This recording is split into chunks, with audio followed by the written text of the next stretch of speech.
कर्मों की सजा सबको मिलता है। एक व्यक्ति बूढ़ा होने की वजह से कोई काम नहीं कर पाता था कि जीविका कमा पाए। ना जाने किन कर्मों की वजह से आज उसका ये हाल था कि वो रोज घर घर जाकर भीख मांगकर गुजारा करने पर मजबूर था। वो भिखारी रोज भीख के लिए आवाज लगाता और जब घर का मालिक बाहर आता तो उसे गंदी गंदी गालियां और ताने देता।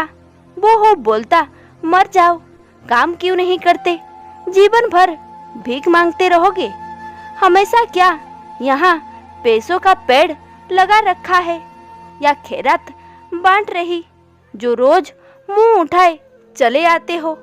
कभी कभी गुस्से में उसे धकेल भी देता, पर भिखारी बस इतना ही कहता, ईश्वर तुम्हारे पापों को क्षमा करे।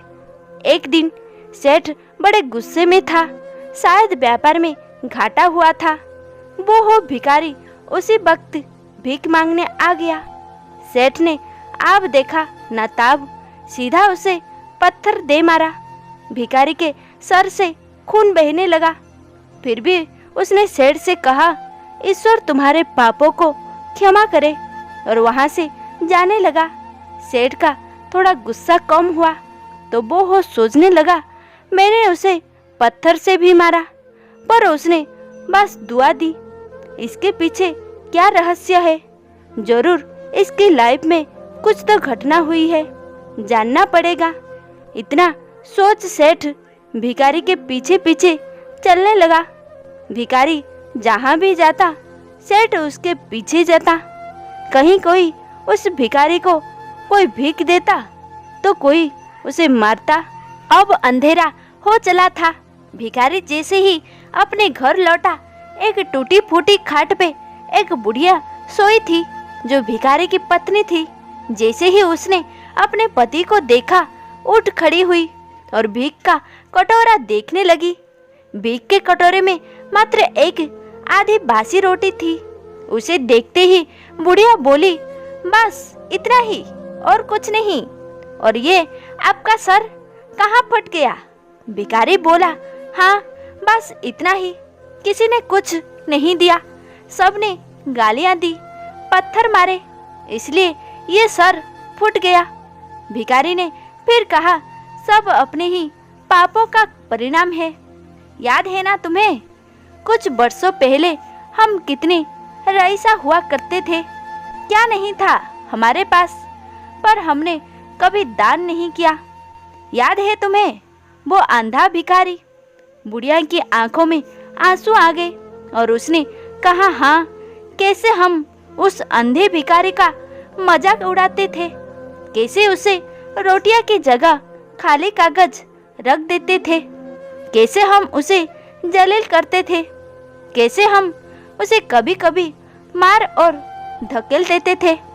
अब बुढ़िया ने कहा, हाँ सब याद है मुझे। और वो अंधा भिखारी हमेशा कहता था, तुम्हारे पापों का हिसाब ईश्वर करेंगे, मैं नहीं। आज उस भिखारी की बद्दुआ और हाय हमें ले डूबी। फिर भिखारी ने कहा, पर मैं किसी को बद्दुआ नहीं देता, चाहे मेरे साथ कितनी भी ज्यादती क्यों ना हो जाए, मेरे लब पर हमेशा दुआ रहती है। मैं अब नहीं चाहता कि कोई और इतने बुरे दिन देखे। मेरे साथ अन्याय करने वालों को भी मैं दुआ देता हूँ, क्योंकि उनको मालूम ही नहीं वो क्या पाप कर रहे हैं जो सीधा ईश्वर देख रहा है। जैसी हमने भुगती है कोई और ना भुगते, इसलिए मेरे दिल से बस इतना हाल देख दुआ ही निकलती है। सेठ चुपके चुपके सब सुन रहा था।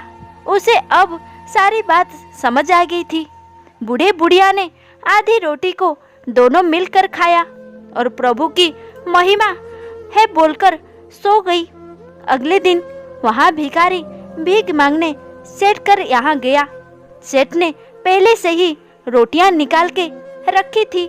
उसने भिखारी को दी और हल्की से मुस्कान भरे शोर में कहा, माफ करना बाबा, गलती हो गई। भिखारी ने कहा, ईश्वर तुम्हारा भला करे, और वो वहां से चला गया। तो दोस्तों, देखा आपने कि कैसे हमारे कर्म हमें किस तरह की जिंदगी जीने पर मजबूर कर देते हैं। इसलिए जीवन में हमेशा अच्छे कर्म करो, कभी किसी का बुरा मत करो। ईश्वर आपकी खुशियों को बनाए रखेगा। बड़े बड़े दुख मुसीबतें आपके जीवन से टल जाएंगे। आशा करती हूँ आपको ये कहानी पसंद आई होगी। वीडियो पसंद आई तो लाइक, सब्सक्राइब, शेयर अवश्य करें। वीडियो को लास्ट तक देखने के लिए बहुत बहुत धन्यवाद।